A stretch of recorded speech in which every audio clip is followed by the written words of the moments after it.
El domingo de Epifanía, el 6 de enero, comentábamos en la homilía que la Epifanía, como teología, tiene como tres íconos.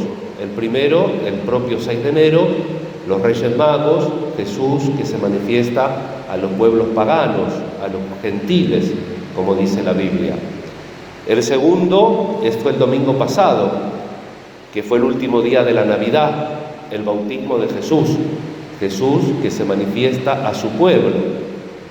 Se manifiesta a la Trinidad, el Padre dice que es el Hijo muy querido, y después el Espíritu lo lleva al desierto, donde Jesús va a estar 40 días y 40 noches y va a comenzar su misión. Ese texto ya lo vamos a meditar Dios mediante cuando comencemos la Cuaresma allá por marzo. Este año cae tarde la Cuaresma y la Pascua, porque miércoles de ceniza es el 6 de marzo. Todo tiene que ver con la luna llena. Hoy tenemos la luna en el apogeo, cuando está más cerca de la Tierra, es una luna más grande y parece que va a haber eclipse también. Así que todos los fenómenos, toda la creación, de alguna manera, es como una carta de Dios que nosotros tenemos que leer. Y también en esa clave, el Evangelio de hoy nos presenta el tercer signo que la liturgia agrupa: Reyes Magos, bautismo de Jesús y las bodas de Caná, donde Jesús se manifiesta a sus discípulos. Acuérdense cómo terminó la proclamación del Evangelio. Este fue el primero de los signos de Jesús y lo hizo en Caná de Galilea. Así manifestó su gloria y sus discípulos creyeron en él. Fapein, Epifanía, manifestar. Dios, Jesús que se manifiesta. Cuando se prepara el leccionario, los que arman el leccionario de la misa ponen determinados copetes en las lecturas para que tengan una hilación, porque las vamos viendo como compartimientos estancos. Pero si hubiéramos agarrado el capítulo 2 directamente del Evangelio de Juan, comienza con una referencia a los días. Caitegemera tetrite, al día tercero se celebró una boda en Caná de Galilea. ¿El día tercero de qué? Cuando después del prólogo San Juan va contando los días. El bautismo es el primer día, el segundo día Jesús llama a los discípulos, el tercer día hace curaciones y 3 días después son 6 días. ¿Qué hay en el Génesis en el sexto día? La creación del hombre, el día de la creación del varón y la mujer. Entonces, de alguna manera, teológicamente, San Juan nos está mostrando que Jesús se encarna y se manifiesta en la creación, en ese libro que nosotros tenemos que aprender a leer. Dios se manifiesta en nuestro mundo, en nuestra historia, y concretamente lo hace en unas bodas, en un matrimonio que significan unión, que misteriosamente la unión natural del varón y la mujer, como dice San Pablo, está referida a Cristo y a la Iglesia. La unión es expresión de la Trinidad, esa Trinidad que se nos reveló el domingo pasado, Padre, Hijo y Espíritu Santo, están unidos, están ensamblados, para decirlo antropomórficamente, por el amor. Entonces, todas las realidades relacionales en la vida de la Iglesia y en la vida del mundo también tienen que estar nutridas por este amor. Escuchaban la segunda lectura, ¿no? San Pablo le hablaba a los cristianos de Corintio sobre la diversidad de dones. Ya empezaban los primeros, ¿vieron los gatos cómo hacen?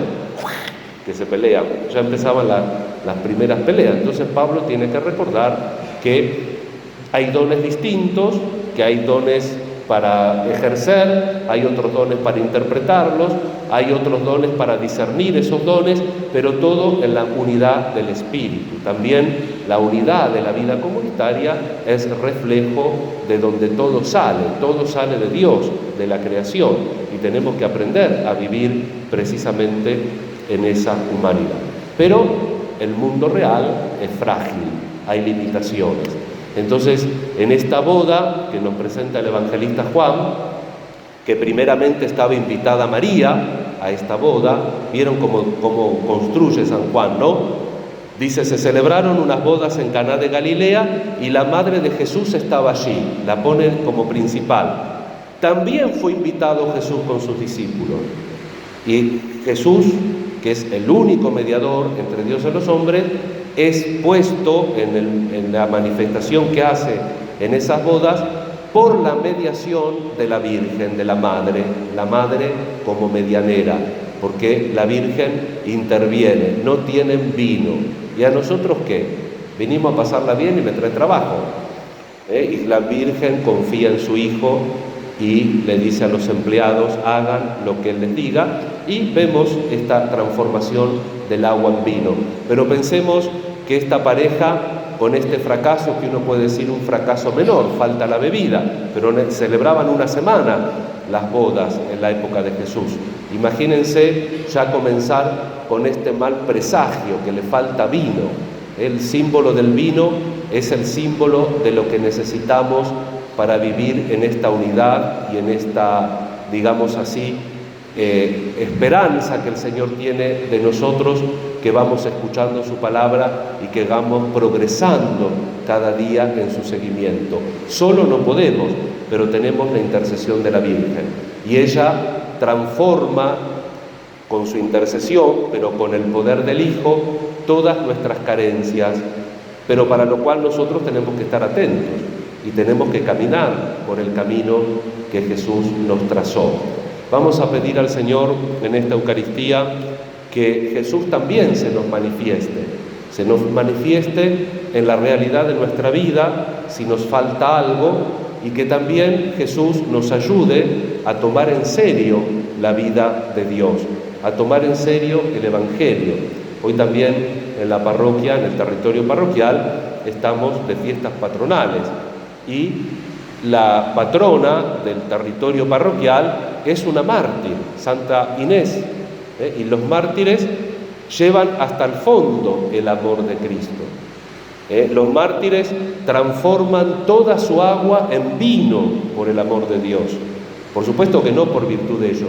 Acordémonos una lección básica de la teología de la gracia. El inicio de la gracia y la última perseverancia final es un don gratuito de Dios, nadie lo merece, pero en el medio tenemos que colaborar, en el medio le tenemos que decir sí a Dios para que el agua de nuestra carencia se transforme en ese vino nuevo que el encargado de la boda se sorprendió. Dice, ahora que están todos borrachines, vos trajiste el mejor vino. Porque Jesús, cuando nosotros ponemos a su disposición la libertad, aunque sea agua, Él no es tacaño, sino que Él nos da con creces para que nosotros vivamos plenamente su vida divina. Confiamos en la intercesión de María Santísima, de Santa Inés, de Santo Domingo, y le pedimos al Señor la gracia de vivir el Evangelio. Hermanos, acordémonos, aunque uno no lo predica tanto, para no tener así, digamos, una mentalidad tremendista, pero ¿por qué estamos acá? Porque nos queremos salvar, ¿no es cierto? Queremos que cuando nos toque pasar a la otra vida, para continuar el camino, lo hagamos de la mano de Dios. Y entonces dice Jesús en el Evangelio, caminen mientras tengan luz. Mientras tenemos vida, nos podemos arrepentir. Dice que la noche no los sorprenda en el enojo. Tenemos que estar siempre preparados. Vivamos muchos años, los que Dios nos dé, pero estemos siempre preparados. Y confiamos entonces también en la oración de los santos y en la intercesión y en la ayuda de los unos por los otros. Que así sea.